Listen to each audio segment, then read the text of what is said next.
So there definitely seems to be an increase in people getting these emails, firstly asking them to fill out forms when they've deregistered their child, secondly wanting to arrange a visit with the local authority, as in the local authority are asking you for a visit. You absolutely don't have to do either of these things. The local authority's job is to basically identify children missing in education. Their job is not to assess home education, and it's not to monitor you.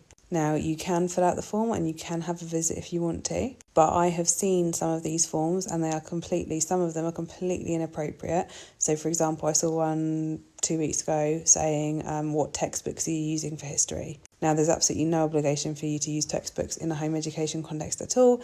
There's also no obligation for you to study history as a separate subject or like they would at school at all.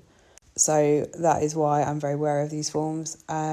Basically, if you ask most experienced home educators, they're going to say keep all contact with the local authority in writing, which you're absolutely legally entitled to do. And this protects you because it means nothing can be misconstrued or lied about or fabricated.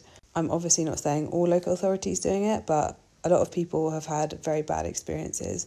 Local authorities generally do not have a huge amount of training on home education. That means that the person who is assigned as the home education board, whatever their title is going to be, might be an ex-teacher, but that might be all the experience they have in terms of education. And that basically means they've got experience in terms of institutionalised education, not home education. They also might not be trauma-informed, and this can be extremely relevant when it comes to children who have had school trauma or are neurodivergent or have disabilities and then have had a bad time at school and come out of school. So you're within your legal rights to write back and say, we require all contact in writing, and then instead of a visit or a phone call, whatever, you would send in your written report. You don't have to fill out the form, you can write it however you want.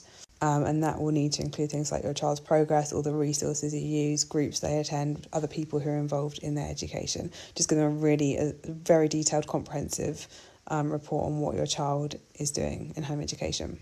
If you want more idea about reports, I noticed people have been asking me about that recently, then let me know and I'll do a video on that.